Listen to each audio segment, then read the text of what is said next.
My boyfriend is going to propose to me soon, but I'm rethinking our entire relationship because he constantly accuses me of cheating and being unfaithful when all I've ever done is try my best to love him. Posted by you/Pookie the dog. Sorry in advance for the wall of text. I, 25F, and my boyfriend, George, 28M, have been together for a long time now. He's going to propose to me this summer after I graduate. I went back to college for a second degree. We're planning our wedding and honeymoon, designing our future house, and we talk about the child we want to have someday. I think it's pretty safe to say things are serious between us, and we're deeply in love. However, things have not been so easy for us in the past. Our combined anxiety has caused a lot of grief. I'm still struggling with being abandoned and left to fend for myself as a child, and he's struggling with deep fears from past abuse by his father, brother, and ex-wife, who were all mentally and physically abusive. Understand that George is so sweet and loving. He does his best to help me and encourage me in any way he can, and it's clear to me that he wants me to succeed and be happy. But with George, it's like a Jekyll-Hyde thing. Sometimes I can't even believe my wonderful boyfriend could swap so quickly. When he asked for a prenup, I understood. His ex stole everything he owned and left him homeless for months. When he gets nervous and withdrawn in response to my stress, I get it. His dad was abusive whenever something stressful happened. And maybe it's just my own anxiety, but things are starting to get precarious for me. About once every 2 weeks he asks me if I'm cheating. His ex cheated on him multiple times. Sometimes he just randomly asks, "Are you cheating?" And I've been patient because I understand how anxiety can be. I make sure to always show him who I'm texting and Snapchatting, and I let him answer my texts when he hears the tone and see my call logs. Other times it gets more serious. Some months ago, he announced that he knew I was cheating because he found, in the trash, a carry-out bag and the remnants of a dinner for two from a restaurant he'd never been to. I pointed out that it was from the week prior when I'd gone to a cafe to meet my sister, and I let the leftovers go bad and just threw them out. But it was only after I showed him an Instagram picture of the meal and a pic of me and my sister from the same place that he believed me. Another time, he said he knew, he used that word, I was cheating because he saw a picture on Meet Me of me in my underwear in somebody else's house. I asked him to show me the picture, and he said it had already been deleted and admitted it was just from the shoulders down. I invited him to look at every piece of underwear that I owned to see if it looked familiar. He admitted, after searching, that the woman had been wearing a black bra, and he remembered I don't own one of those because I like white shirts and they always show underneath. After he remembered, he calmed down. This last time was the most serious of all. I've been stressed due to midterms this past week, and I've been nonstop studying in the library. I always study in the same place, by a window in the library, and he's come along and brought me food and helped me study. When I'm stressed, I can get pretty withdrawn, especially when I've got a lot to do. I noticed he was getting more and more nervous about it, which culminated, I thought, in my accidentally spilling water off my nightstand and swearing up a storm. I said over and over again that it had nothing to do with him, nothing was directed at him, he wasn't even in the room at the time, but he accused me of taking out my stress on him. After that, he was extremely withdrawn and moody. The next day I was boxing things up to send back home to my parents, and I heard music suddenly blaring from the kitchen and found George in there cooking dinner, which is something we always do together. I was in a good mood and tried to join him, but he didn't let me. He kept saying that I needed to stop being rude to him. I had apologized for every wrong he cited against me, but he maintained that he was just tired of my behavior and, in my mind, it felt like he was deliberately holding on to those past wrongs. This eventually led to a pretty huge fight, where I shouted at him that he was making my life hell right now on top of all my other stress, and he called me a CNT and a stupid bitch. I responded by calling him a childish jerk. He ran out the door to go buy cigarettes down the block, and I left too, and headed back to the library. I stayed there until 2 a.m., studying. When I got home, the first thing I noticed was that the front window was shattered. This scared the hell out of me. George has thrown things and broken things before, never at me, never my stuff, so I was afraid of what kind of mood he was in. I went inside and he was still awake, waiting for me. I didn't say anything to him, it was very late, I was tired, and I had an exam in the morning. So I took a shower to help me sleep, changed into my PJs, and prepared a bed on the couch because I didn't want to be near him.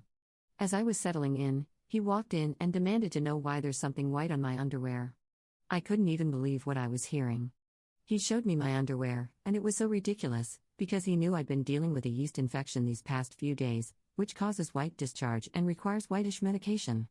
The stuff on my underwear was so obviously not what he thought it was, but he absolutely believed it was. So we fought. I brought up the yeast infection and he seemed to realize that I was right because he immediately abandoned that argument and switched to how I'd been disrespecting him this past week, and he wouldn't stand for it anymore. I asked how I'd been disrespecting him. He brought up how I didn't walk him out of the library the times he'd joined me there. I pointed out that he always needs to leave before I'm done studying, so I want to stay and keep studying, and I think that's reasonable. He said I was ungrateful for his bringing me food and flashcards in the library. I said that I do remember thanking him, and he finally admitted that he was grasping at straws but that he did feel disrespected. I said that it was his anxiety, and I asked him to please realize that. I tried to remind him that we're best friends and we love each other, and I would never do anything to try and hurt him, but he snidely told me to go talk to my therapist about it. He doesn't believe in therapy. He wouldn't stop yelling until I hid under the covers, plugged my ears, and started crying. Then he shouted that I'm not a victim and finally left me alone, but my anxiety kept me up all night, and I ended up failing one of my tests the next day because I was so tired and my eyes were so grainy from crying. By the next afternoon, we were back on speaking terms. He admitted that he knew there wasn't white bodily fluids from another man on my underwear, because he drove by the library a few times and saw me studying there in the window where I always study. I felt very nervous about this because I realized that even with definitive proof, with his own eyes, that I didn't do anything wrong, he still went ahead and accused me. Recently we watched Horns together, and I mentioned that I thought it was unrealistic how the best friend became a psychopath out of nowhere. I thought, given they'd known him his whole life, there would have been some signs that indicated he was crazy, and his friends would have had a hunch.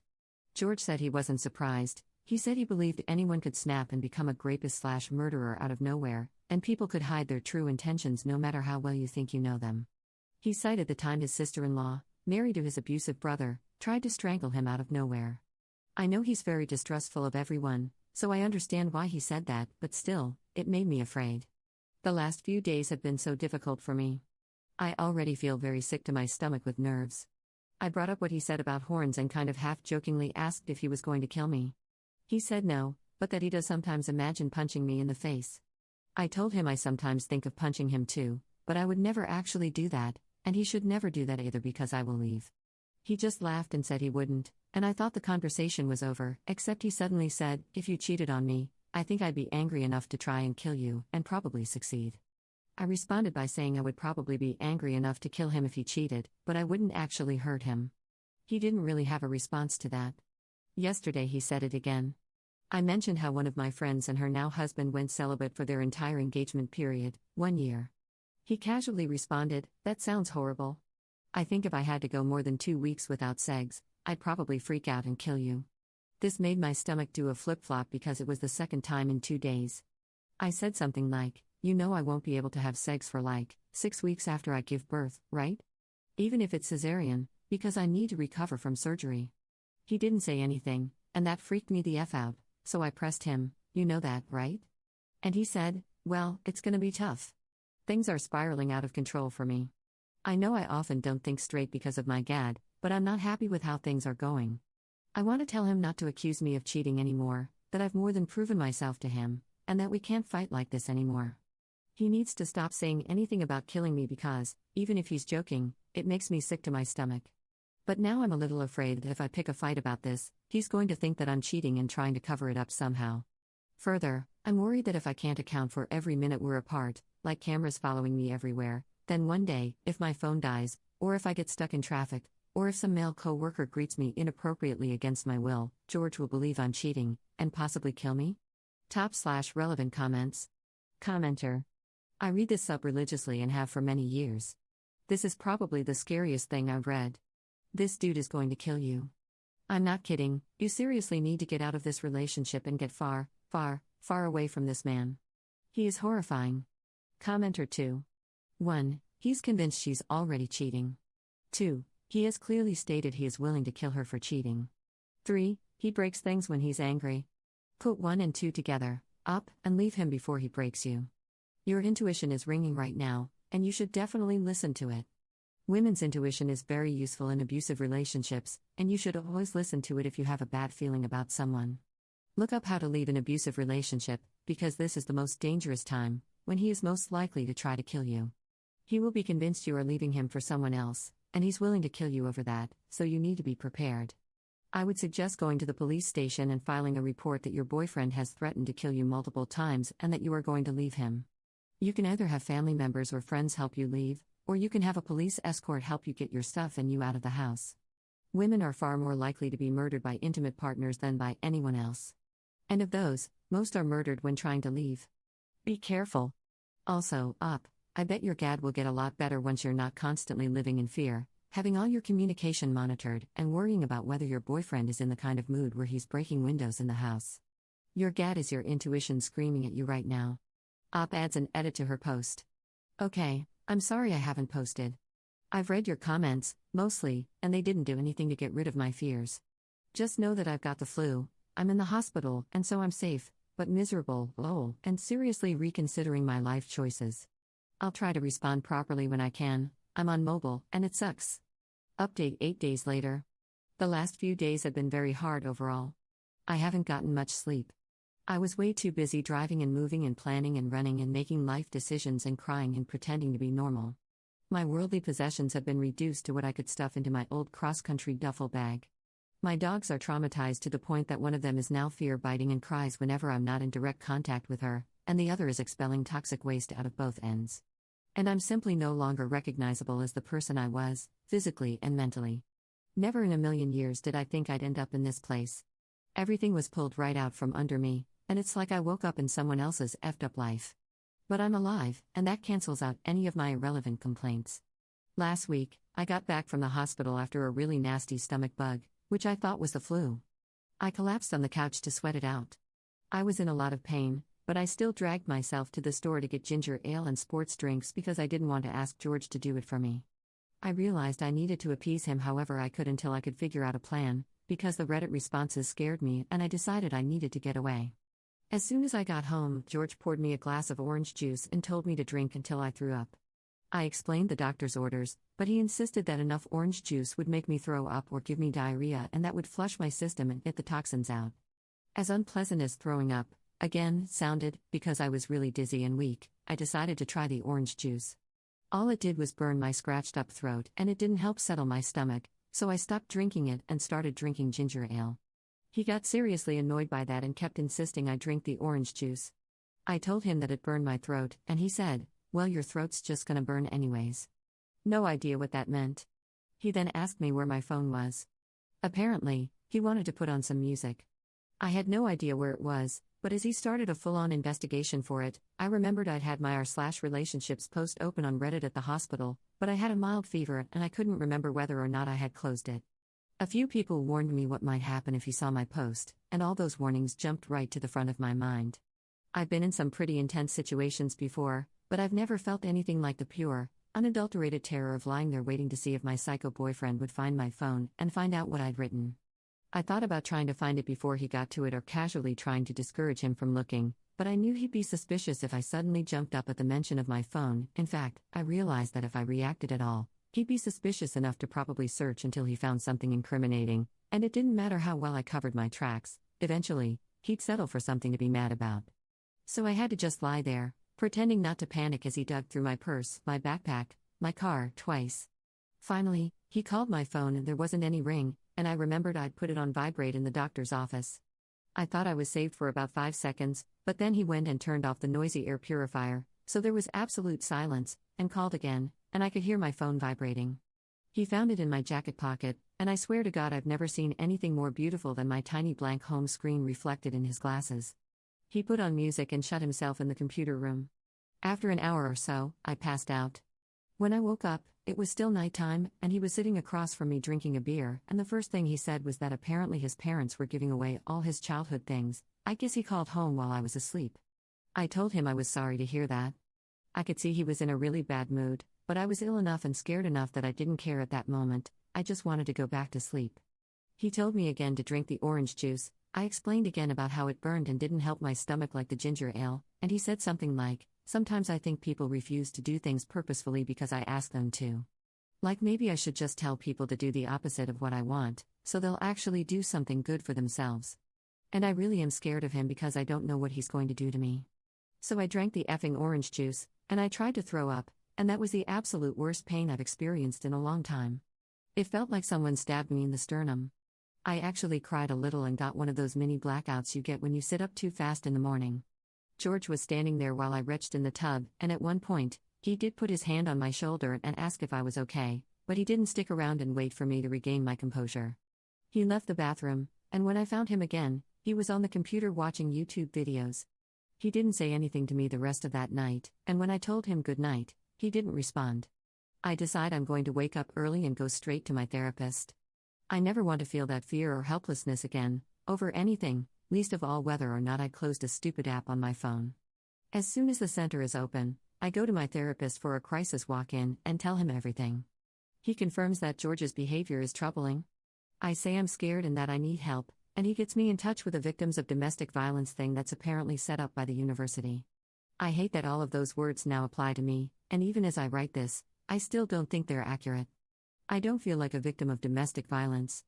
But I guess I am. The next 24 hours after I approached my therapist were the most painful, barring Monday, when I had to give up my dogs. The police were called, and I knew there was absolutely no going back once that happened, because George hated the police and he would never, ever forgive me for telling any of this to my therapist. Believe it or not, I did not want to make life harder for George. I have spent so much of the past 4-ish years doing everything to make his life easier. I did not want to hurt or punish him.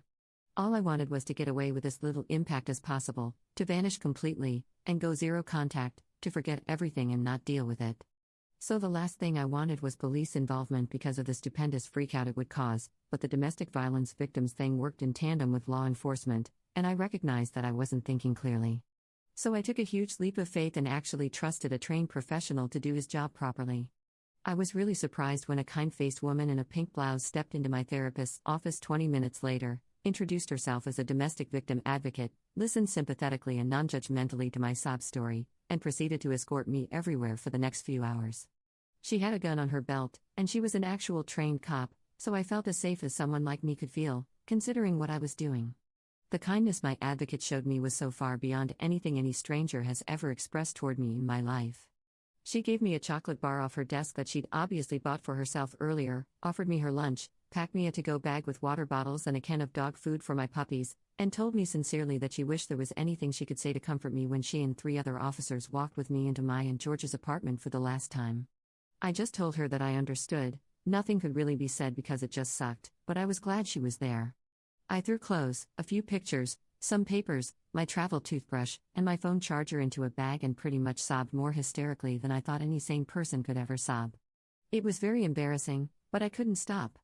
To an outsider with a normally functioning brain who can't understand exactly what it's like to be in my shoes, I probably seemed really weak and pathetic and stupid. But to me, getting out didn't necessarily feel like a good thing, it felt like a disaster. I was ransacking my own home. George was everything to me, and everything in my body was saying that I was destroying the only real love I'd ever have and betraying my best friend for no reason, especially when I saw a note on the fridge he'd left for me with a dry erase marker: "Dogs pooped this morning. They'd both been fed and Pook's got her medication.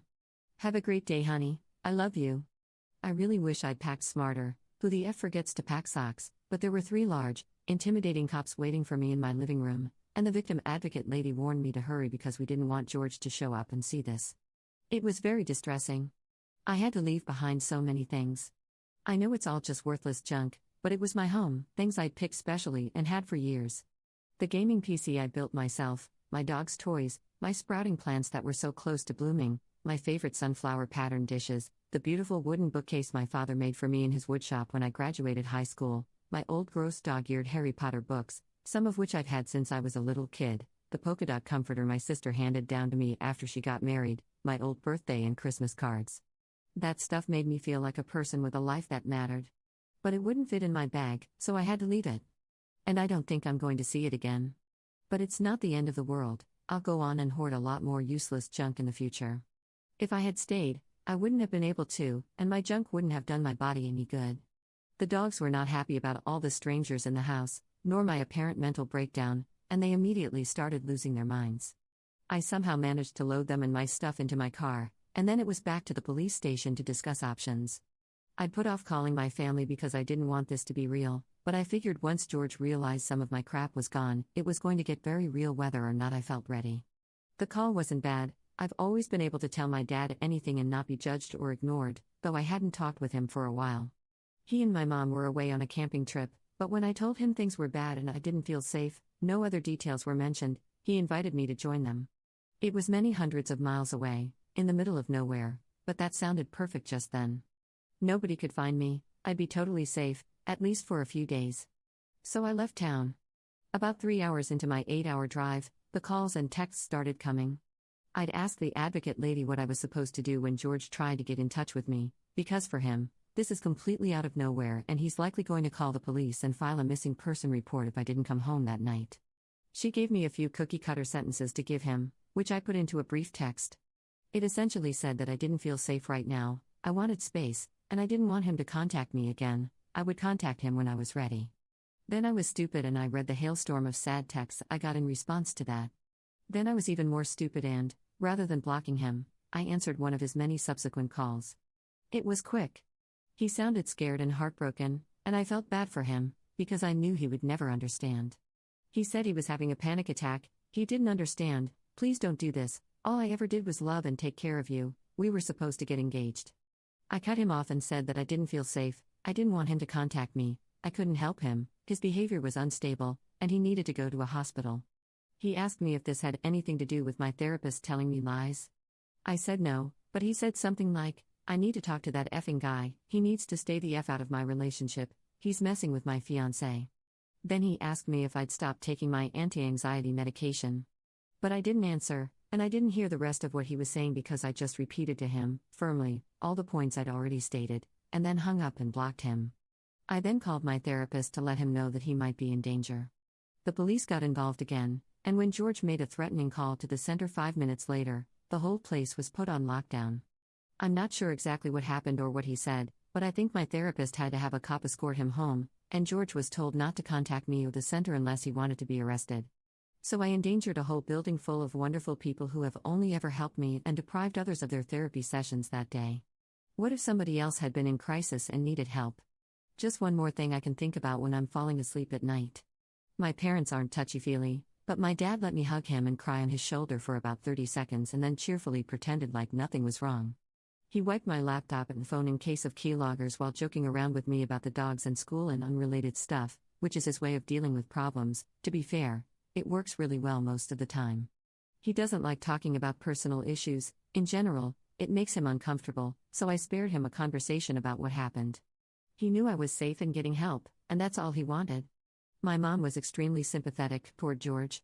She's always liked him, and she told me once that he made me normal, and when I mentioned once that I thought he was controlling, she said that I still shouldn't push him away because he was really nice and good for me, and controlling behavior wasn't in itself an issue anyway. I hadn't expected much from her, to be honest. This was the woman who'd abandoned me in parked cars and her friends' empty houses so she could go to work, which she very obviously loves more than her family, to the point of being extremely unhealthy. My dad was at the time working all night and sleeping during the day and only changed jobs when I was in my early teens. Also from her came such gems as, tampons are for bad non-virgin girls. Note, my mother is a rabid atheist, so what the F, and writing is a hobby, not a job, don't waste your time studying that, and I've never been surprised that your sister has more friends than you. To my sister, she always said I was prettier and skinnier, so nobody won. She grew up in a severely impoverished third world country, orphaned at 10, and spent most of her adolescence and early 20s married to a Hell's Angel who tried to stab her when she finally left, so there are huge cultural, lingual, and emotional gaps between us. I love and appreciate her, but I generally try not to take her advice. Still, I was really hurt by the whole conversation. She kept mentioning how smart and kind George was, asking for a blow-by-blow account of what really happened, suggesting that I got it wrong, trying to puzzle through his delusions, wishing she could help him, feeling sorry for him, and wondering if she could talk to him. Maybe convince him to go to a hospital. I explained over and over that we couldn't help because he didn't believe there was a problem, and even if he did go into treatment, I wasn't going to risk going back. She really wanted me to stick with him and support him through these troubling times. To me in my situation, she said, I'm glad you weren't killed. Literally, that's it. I had to get back to my life. I was warned the place they were putting me didn't allow pets. My parents were busy and couldn't take my dogs, so I ended up having to think about whether or not I could afford to kennel them until graduation, or if it would be easier on them if I found them new homes. I'm selfish enough that I didn't entertain rehoming them for long.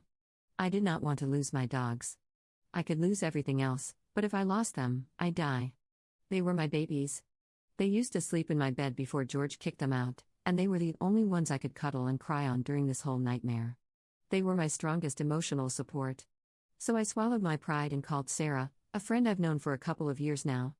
I haven't kept up contact all that well because with George, it's just easier to have as few relationships as possible to avoid anyone texting me too often or mentioning anything that he could be suspicious about. She was glad to hear from me. I asked if she knew anyone who could take my dogs for a day or two until I figured out where to keep them. She called a friend of hers who agreed to take them. Then she asked if everything was okay. I thought about lying, but I figured I owed her the truth, or at least a part of it. I said things were really up in the air right now and I'd have to fill her in later. My roommate got almost no notice that somebody was going to be moving in. My advocate moved really quickly and wanted me out of my situation ASAP, so by the time my roommate knew, I'd already unloaded all of my garbage in her personal space. I taped a Butterfinger and a friendly little note to her bedroom door, and I fully intend to bribe her not to be pissed later by leaving booze in the fridge and letting her know she's welcome to it. She's out of town herself right now, so I haven't met her yet, but she seems nice. I saw Game of Thrones magnets on the fridge, so there's one icebreaker I've got. I then changed a few more things to make myself feel safer walking around in the streets. There's no chance George knows where I am or how to find me, but still. I hope this stun gun doesn't go off randomly in my pocket. I managed to find a kennel I felt comfortable with. They had grassy playpens with shallow swimming pools and fountains, and they provided the dogs with enrichment and fluffy beds. I absolutely kid you not, this place looks better than some daycares I've seen. It was astronomically expensive, but I figured if I was going to use up my rainy day fund on something, it should be something that would reduce the amount of lifelong trauma my dogs were experiencing. When I went to check my dogs into their temporary new home, I found out that the girl Sarah referred me to had to get up in the middle of the night to take one of them out several times. Vomit and diarrhea everywhere. Which made me feel horrible. I forced $30 on her and arranged to have flowers sent over as a sincere apology for the hell I put her through. Then I gave up my dogs. I can still see them during the day, but it broke my heart into pieces to let them go. Sarah met up with me later, and I told her what happened.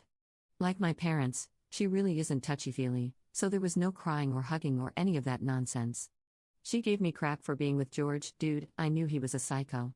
I was gonna tell you off before because you were always crying about him and stuff, but I figured you were a grown woman and had your crap together, damn, and then went on to say that I should have called her way earlier.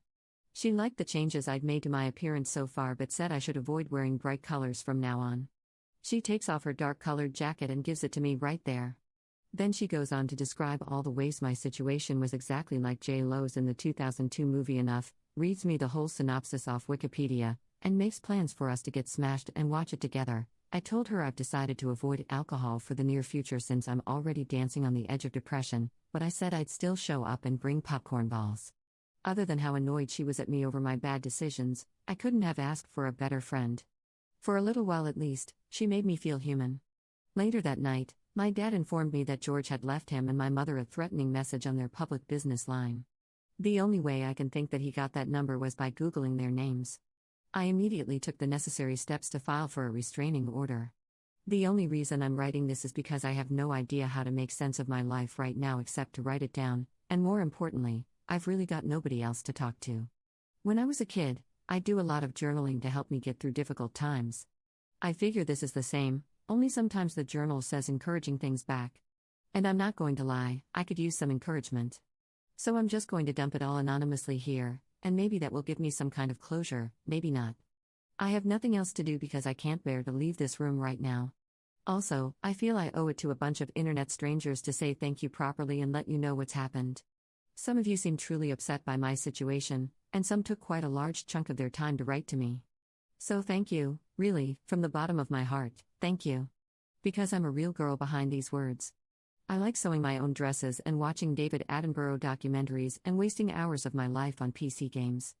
I like gardening and fantasy books. I struggled through serious depression and GAD and eating disorders that left me very weak but very grateful for my life, so I believed. I am a real, breathing person who was very naive and very vulnerable, and you random people saved my life. Honestly, I only ever come on here to look at screenshots of elderly people struggling to use Facebook. I thought the internet was full of Machiavellian teenagers who'd probably tell me how beachy I sounded. Thanks, genuinely, to everyone who answered my post and everyone who sent me a PM. I've sat and I've read each and every one of them multiple times. I reread them when I start to feel like I've overreacted, like maybe I'm crazy. I reread them when I start to think about ever reconciling with George or feeling guilty about what I've done. I've printed out my original post and every comment I've gotten, yes, even you in danger, girl, and I put them in my journal and I continue to look at them. Even though none of you guys actually knew me, you cared. And some of you cared quite a lot. You offered me your stories, or someone to talk to, or a place to stay, a book, a phone number to call. Most of you were more concerned about me than my mother. Because I was seriously in danger. I was? There were things I never thought would be affected by my being with George, my dogs, my possessions, the safety of the people around me. I was lonely enough to get myself into that position. And I actually do want to live, so I realize I've got to change, too. There's a lot of work to be done. Maybe George isn't an evil guy, but I'm going to stop describing him as a wonderful person. I don't believe people are good or evil, but the stuff he was doing was definitely evil. The more I look back on it, the more I realize how much stuff I let happen to my life and body that I should not have tolerated. And the absolute crapest I've endured has made me slowly start to admit that to myself. I can't explain my reasons for staying with him so long because they aren't logical. He spent years slowly building up to some of the things he did, and it was easy to forgive him after every seemingly small incident because I didn't look at the big picture, and I thought I was in love. George is a highly intelligent, gorgeous, funny, inspiring, ambitious, and charming man, the kind of man I fully believed was way out of my league. He is often very thoughtful, and we clicked on a level I'd never experienced before. He does charity work in the community, has created methods for improving the world in concrete ways both environmentally and socially, mostly concerning the homeless because he was homeless for a while, and he would bend over backwards to help a friend in need. The sex was amazing when I wanted it. On the surface, he was perfect. Being with him often gave me butterflies. But he is sick. And he's sick in a way that I can't fix. Over the years, I lost the ability to understand what was okay and what wasn't. I fought along the way, I even occasionally left, but he always drew me back in. He made me feel special and loved. He said I was an irreplaceable extension of himself, and for a girl who'd never thought of herself as irreplaceable, it seemed to make up for all the bad. I've since learned that this kind of stuff is common. I'm going to try my hardest to educate myself and change how I approach relationships, because I now understand that I'm just as sick as George, although in a different way, and if I don't do anything about it, I'll likely end up with another George somewhere down the road. I've ordered the following books, and I intend to read them and to continue therapy so that this never happens to me again. Why does he do that? Lundy Bancroft. The Gift of Fear, Gavin de Becker. Safe People, Dr. Henry Cloud, Dr. John Townsend. The Science of Trust, John M. Gottman. Daring Greatly, Brené Brown. These are just a few that were suggested to me, by you and my therapist. If you have other suggestions that have helped you, or someone you know, through a situation like mine, please let me know. In the past few days, I felt a huge upwelling of pure gratefulness for being alive. There are still a lot of things I need to deal with, but I've got a lot of support moving forward, along with a victim advocate. My university provides free legal counsel. So I think I'm going to be okay. Cookie the Dog Feelings Update. Alright, guys, check your spelling because all this crap's going in the scrapbook. You think I'm kidding? You see if I'm kidding. I love you guys, and it's seriously like this in here for me reading your responses. I've just started pelting people with upvotes in lieu of 1,000 thank yous because I really am so grateful for your encouragement and your kind words. This has made my life. Also, a few people have mentioned the possibility of poison, so I thought I'd let you know I'm going to the docs tomorrow to see if there's any chance of that. But I'm stable, I think, and there's no evidence of damage thus far.